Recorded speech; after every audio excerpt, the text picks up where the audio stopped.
presentation that is normally a couple of hours. We're going to do it in about 22, 23 minutes, and hopefully there'll be enough time and energy for a little bit of discussion. I'm in Southwest Virginia, just outside of Abingdon. I have a small farm, ran for Congress in 2018, and I've been working on rural development for a good long time. And my learnings over the last few years have brought me to this point where I now have been focusing on the rural-urban divide. I want to start with a few slides that give you a little context and background. First of all, I'm very aware about the destructive, extraordinarily negative impact, not only of Trump, but Alex Jones, Fox News, Breitbart, all of that has profoundly shifted the public debate in our country and has changed the way millions upon millions of Americans think. But we're not going to talk about that tonight. We're not going to focus on it. We'll barely mention those people. We're going to be focused on us as Democrats, as progressives and liberals, and where we fit into this picture and what we can do differently.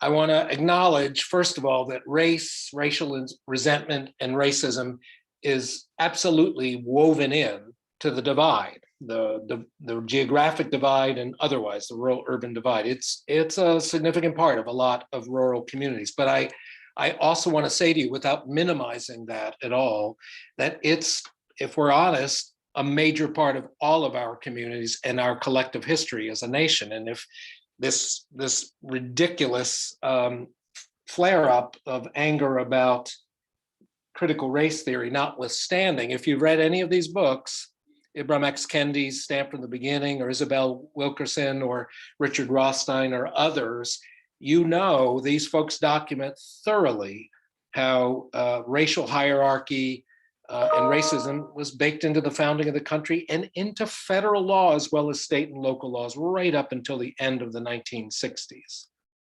I want to acknowledge, secondly, that rural communities are not all white. In Appalachia, where I am, it is absolutely predominantly white, but many rural communities have long-standing populations of African Americans and Latinos, and many rural communities that were historically white are seeing new generations of new Americans, and things are changing. But in this presentation, when we're talking about the rural-urban divide, I am going to be focusing not exclusively, but primarily on white people in rural areas, because it is white people who are driving the divide. And one last thing, I'll ask you to walk and chew gum with me, to hold these kind of conflicting ideas simultaneously, that while many Trump supporters indeed have a greatly exaggerated sense of grievance, no question, especially compared to other people in other groups, it's also true that they have real and long-standing grievances that have not been addressed. There is this disproportionate rage in the countryside and among conservatives in all places, but there's also plenty of reasons for people in the countryside, especially working folks, to be angry. And while white privilege is very real in our country and in rural America, most rural communities, most working people in rural places do not experience the trappings of privilege. They do not feel privileged even as they experience. So having said that as the context, how the heck did we get to a divide that is so deep and so strong? I've reduced the 6 underlying causes that I go into when I'm doing the full workshop to 4, and that's what we're going to talk about. First of all, the economy just has not worked for most Americans, specifically the bottom 80% of people. Now, we talk a lot about the 1%, and that's an issue, but the truth is that the top 20% of wage earners in our country have done pretty doggone well over the past 40 years. But the bottom 80% have seen stagnant wages, a lot of job loss, and very high levels of economic insecurity and debt. And this is especially true in communities of color and rural communities. I'm not one of those people who creates an equivalency between the Republicans and Democrats. I've never believed that. I don't believe that now, certainly. That said, we can't blame all of this on the Republicans. The fact is we have this sucking up of wealth from Main Street to Wall Street, mom and pop businesses to giant corporations, family farms to enormous agribusiness. And that concentration has been enabled at times by leading Democrats, including Bill Clinton, who eliminated the Glass-Steagall Act with Republican support, which just freed up Wall Street to essentially rob millions of Americans of their savings, and President Obama. For all the good of President Obama, the folks he had in charge of his antitrust division basically let virtually all mergers proceed. So my point here, again, is not equivalency, but recognizing that we have to own our own role in this mess. Now, when we talk about concentration, particularly corporate concentration, which is at unprecedented levels throughout our economy, it's bad for everybody. It's bad for everyone in all communities in the economy, but it's much more profoundly impactful in rural communities because rural communities tend to have much less economic diversity than urban communities. Rural communities historically have depended on one or two industries or a handful of large employers. And without that diversity, when those employers buy the smaller guys and concentrate and increase their power, the impact is just profound on rural communities. It's not only true in agriculture with outfits like Tyson Foods, but actually most of the major rural industries have experienced a dramatic decline over the last 2 to 3 decades, in part because of this economic concentration, whether we're talking about the timber industry, coal mining, or in Southside Virginia and other places, furniture factories, textile plants, et cetera. This economic betrayal and abandonment of communities has led to many people to feel a widespread sense of betrayal. And I'm going to draw here from a couple of terrific books, Arlie Hochschild's Strangers in Their Own Land, where she talked to people in rural Louisiana over 5 years, and Jennifer Silva's great book, We're Still Here, which looked at a former coal community in Western PA, and reducing a lot of really great insights from both books to just 3 bullet points. What Arlie and Jen Silva both talked about was this sense of many rural people, especially working folks, of being displaced, of being passed by, and because of the right's power in the media narrative, that then fueled a sense of outrage and grievance because they focused the blame on other people, usually immigrants or people of color, for butting in line. Now, at the same time that there is this anger, they also found a very strong attachment, not to some kind of nebulous concept, but to their particular place. People in rural communities, and I've seen this as somebody who's lived in Appalachia for almost 40 years, really, really are bound to their place. So when those places are suffering, you can imagine that people, even if their own situation isn't so bad, are suffering with them. And the other thing they found is a very common belief, and Jen Silva found this among rural people, both white and people of color, that there was a sense that they would not count on the government to do a thing. But if they were going to get any help, it would have to be themselves, their families, or local groups like churches. The other element of this sense of betrayal and of a kind of steadily growing distrust of the government is a particular hatred of regulations. Now, many liberal folks, I consider myself an environmentalist. Many of my environmental friends, many liberals, will argue that regulations are good for us. Without regulations, we have things like exploited child labor, we have defective consumer products, we have environmental devastation. So we tend to see the good side of regulations. And when conservatives and country people argue about regulations, we tend to say, yeah, but we need them. We have to have them to protect us. They're for our own good. But I can tell you that in the countryside, one thing I've learned over the last 40 years is that there is this strong sense of what I've come to call regulatory aversion. And it's a belief that regulations are intrusive. They're really meant the players, the big questions, and they are, I'm not saying that's entirely true, but I want you to consider the possibility that there is some truth to that, that some of the anti-regulatory sense comes out of that. And one example I'll give is the Upper Big Branch mine in southern West Virginia, which 11 years ago blew up, killing 29 miners. Now, here's the point. In the preceding month before the explosion, the Massey company received over 60 safety violations from the regulators. In the prior year before the explosion, there was over 500 safety violations, but nothing of consequence was done. And so for people in the community, the widows, the children, and the community at large, it fuels and it substantiates the belief that regulations they're not for them. They don't help them. They're for somebody else. Now, these two things, the economy that has created much more debt and insecurity than it has prosperity, and this sense of being left behind, passed over, and a betrayal by the government has led to this very strong anti-elitism. Kathy Kramer, in her book, The Politics of Resentment, documents that very deeply in rural Wisconsin, whereas Stephanie Moravchik and John Shields documented in communities in Kentucky and Pennsylvania and one other state in their book, Trump's Democrats.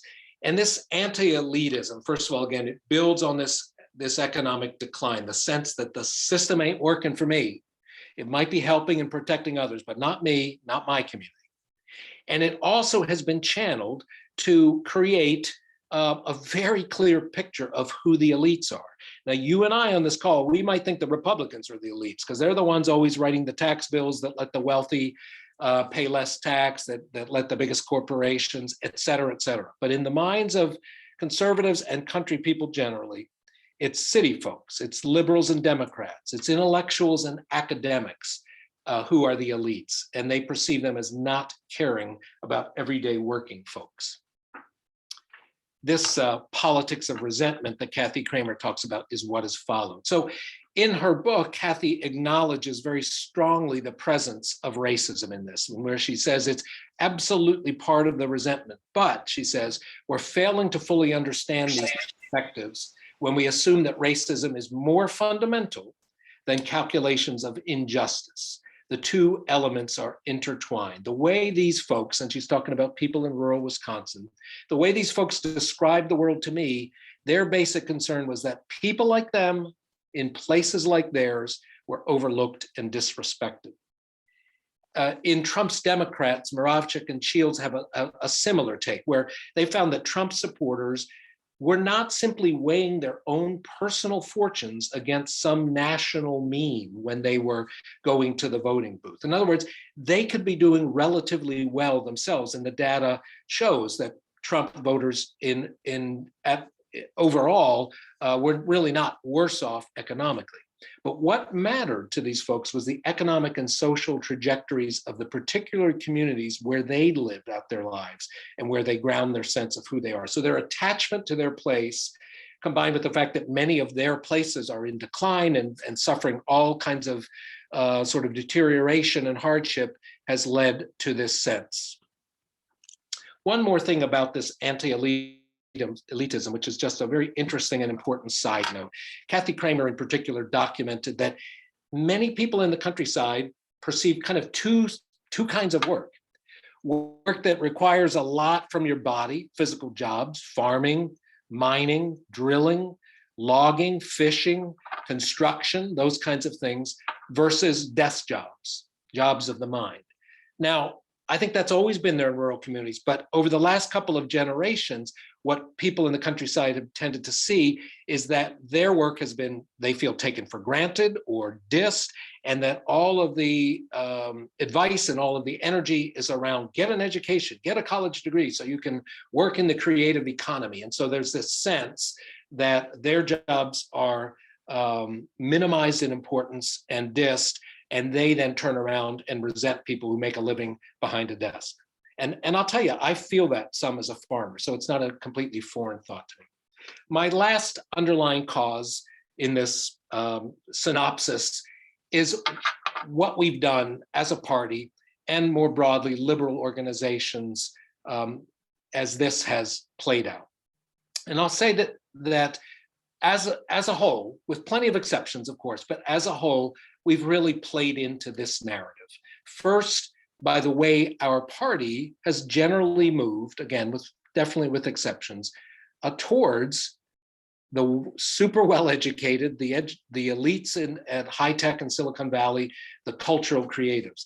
We've seen this it's been going on for 20 years. It certainly didn't start with President Obama, but a shift in our orientation where it's a lot more likely to see the top members of the Democratic Party hanging out with people like Mark Zuckerberg than hanging out with pipe fitters and coal miners.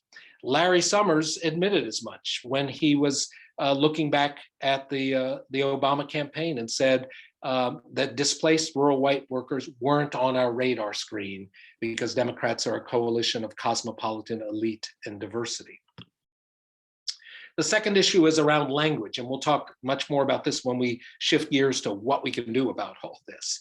And Erica Edelson has become a very good friend and colleague, and her book, Beyond Contempt, talks about this. And it was and continues to be all over the place, where some of the most prominent people on our side, whether directly in our party or the people like the founder of Daily Kos, saying we should be happy that coal miners lost their health insurance, or Paul Krugman calling them Trumps and losers.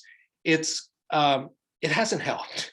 It hasn't helped, this contemptuous language. And I want to read a quick quote from Erica's book, Beyond Contempt, where she interviewed many conservatives, not only in rural areas, but certainly primarily in rural areas. And here's one gentleman that she interviewed.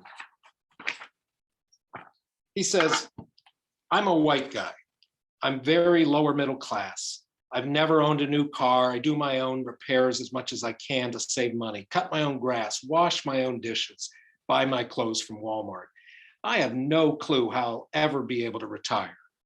But oh, brother, to hear the media tell it, I'm just drowning in unearned power and privilege.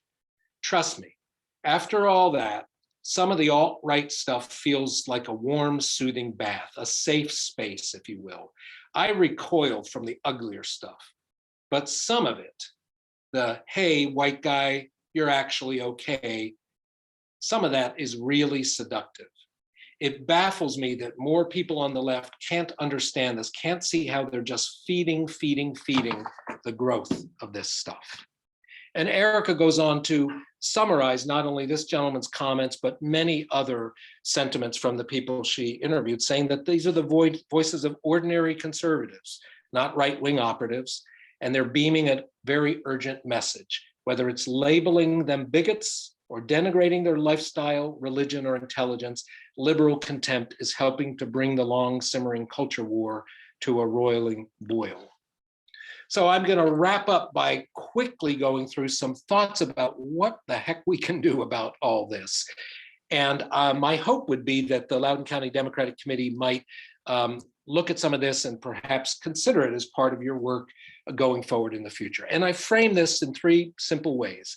I believe that we, as Democrats, as liberals, as progressives, need to think differently, act differently, and talk differently. And thinking differently begins with the recognition that many rural people believe that the economy and the government have failed them. And what's more, that the wider liberal culture utterly disrespects them. And they're basically right. I think we need to accept that as the starting place and understand where people are coming from. We also need to accept that when we dialogue with people, or when we create messaging that we're trying to reach folks on the other side, if we start with more government, it'll usually shut the door, because the level of distrust of government, whether fair or not, is just extraordinary. Another piece of thinking differently I'd really encourage, and thanks for posting this on the Loudoun County Democratic Committee website, is you can dig in much more depth than what I'm talking about by looking at this Urban-Rural Divide Guidebook. It's free, it's online, it's a compilation of about 36 different articles. You'll get a much deeper sense of what I'm talking about. Another just very quick quote from the book Trump's Democrats. I want to talk about a couple of issues, and we often talk about how do we talk about issues. And this one's immigration. The authors say, it's just as clear that the costs and benefits of immigration are not distributed in class-neutral ways. Mass immigration, for example, may depress wages of some low-skilled workers. And this in turn can lead to anger and frustration and suspicion within these rural communities where this displacement is happening. On the other hand, she says that people in that highly educated professionals in the communities they call home, immigrant labor helps them outsource their domestic tasks by hiring housekeepers, gardeners, and nannies. And thus, wide support for mass immigration is hardly surprising among highly educated Americans because they get to have their ideological cake and eat it too. They get to feel like good, tolerant citizens, even as they reap the majority of the social and economic rewards that mass immigration provides. So what the authors are arguing for here is not a shift in our approach to the fundamentals of immigration, but an understanding that it doesn't play out equally for everybody. The other issue I'll mention in terms of maybe starting to think differently is environment. Again, I have an organic farm. I've been involved in the environmental movement for many years. But what I've found is that the environmental movement as a whole tends to position environmental issues as protecting the environment from people, keeping people out and off and from doing harm. But in rural communities, people look at the environment as livelihood because they're very closely tied to it, as I am. And so protecting the land in rural communities means working the land well. And this subtle shift in how we understand the environment might actually begin to open some doors for some conversation about some pretty big issues like climate change and others. Second thing is acting differently. I'm going to suggest that the biggest issue for Democrats, and I know we've got a really, really critical election just a few months away, but I'm talking a little more broadly. The biggest issue is not knocking on more doors. It's not building stronger local parties. It's not getting better candidates to run. All of those are important, very important. As a candidate, I know that.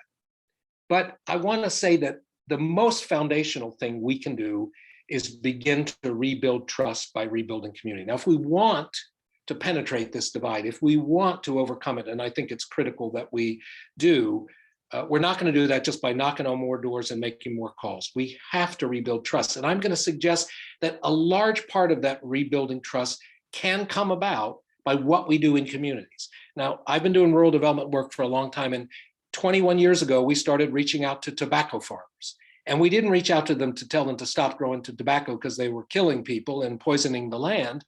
We reached out with opportunities to sell to some large markets raising organic produce. And this guy, John Mullins, who's smoking a cigarette while he proudly holds 3 of his golden organic tomatoes that he'd raised on 12 acres of land, he was an example of somebody who got involved. And then, like a lot of other tobacco farmers, there was trust that developed, and that opened the door for all kinds of conversations.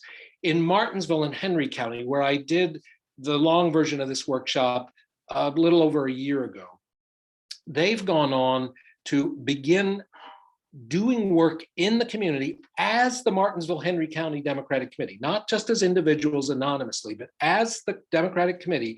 They've begun a wide range of activities, from helping with food box distribution to care packages for adult homes to several different kinds of assistance to the health department and others to get people to their vaccinations and other things around COVID. They have made this part of who they are as a Democratic committee, essentially a rebranding so that folks don't only see them as activists. Folks are beginning to see them as people who care about their local community, not just about other places and other people. And we can do it in a bigger way also than the local community acts, although I think that's the first step. And I'm going to tell you that as somebody who was a Bernie supporter, I have been very pleasantly surprised and very impressed by a number of the initiatives that the Biden administration has made, including the CARES Act, which is making a substantial investment in rural broadband, in rural health clinics, in farmers, and the food system infrastructure, and in their interagency working group on coal communities like Southwest Virginia and many other places in the country, where they have been in constant dialogue with those of us who do the work in the field of trying to create a new post-coal economy. If this is the norm for the Biden administration. We can play this up and support this and really start to change the narrative. The last thing I'll talk about is how we talk. And I'm going to suggest again that we need to talk differently. So 2 or 3 dimensions to this, and then we'll wrap it up and see if there's 5 minutes for conversation.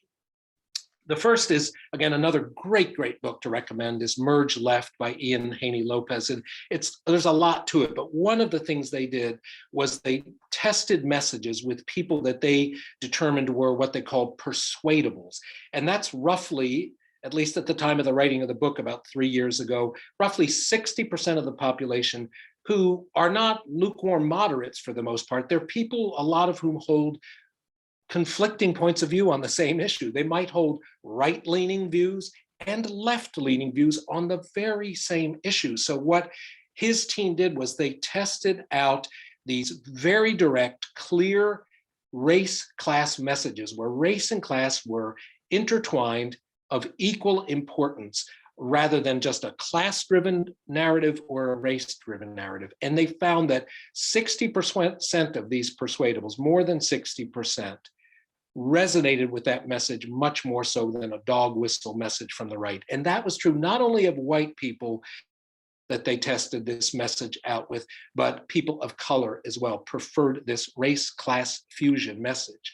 Heather McGhee makes a very similar argument in her fabulous book, The Sum of Us, which talks about that race-class narrative and about coalition building across race and class. And Heather nails it when she says the plutocrats have always known that solidarity is the answer, that the sum of us can accomplish far more than just some of us. And that's why the forces seeking to keep the economic rules exactly as they are aim to cut off any sense of empathy white people who are struggling might develop for also struggling people of color. So again, thinking differently about how we put that out, and I'll close 4 principles. Now this is 40 years of talking to farmers and coal miners and loggers and small business owners and bankers in rural Southwest Virginia and sometime in Eastern Kentucky. First of all, let's try, all of us, to just not talk so much. We tend, as liberals, to be really verbose, to contextualize our message, to nuance it, to tend to be indirect. I'm going to suggest that we need to talk much less, certainly listen more, but also when we do talk, get to the point. And as much as we can, whatever the issue is we're talking about, use real world examples to ground your ideas, particularly local examples if you can. Now, let me suggest a counter to that. A month before the 2016 election, when the Time Warner AT&T merger was proposed, 4 days later, Hillary Clinton issued a statement of which I've excerpted little bits. It was 153 words. And she said, I think it raises questions and concerns, and they should be looked into. It was appropriate for Congress to hold hearings. So I'm going to follow closely, she said, and obviously, if I'm fortunate enough to be president, I will expect the government to conduct a very thorough analysis before making a decision. So 4 days after it was proposed, in 153 words, she said, we'll look at it. She took no position. She didn't even hint at where she might come down. Trump, who we know is a grotesque serial liar, but what he said the next day was, we will not approve this in my administration because it's too much concentration of power in the hands of too few. I can't imagine that those weren't the words coming out of the mouth of the Democratic candidate standard bearer. The final 2 principles of communicating in the country is to avoid jargon. Again, liberals generally, I find this in the nonprofit community and among activists, we tend to talk in jargon, we tend to embrace talking points and a lot of complexity that can only confound people. I suggest that we try to talk to people like a neighbor rather than an activist or an advocate. And lastly, that what people relate to, and I think this is true of all of us, but certainly working folks in the countryside, is the concrete and the particular, not the abstract and the general. So let's try to find, again, those concrete examples and be as particular, as clear and straightforward as we can be. So that's it. That was the Blitzkrieg version of my presentation. If you're back to your schedule, I think maybe we have 5 to 7 minutes for conversation if you'd like to have it.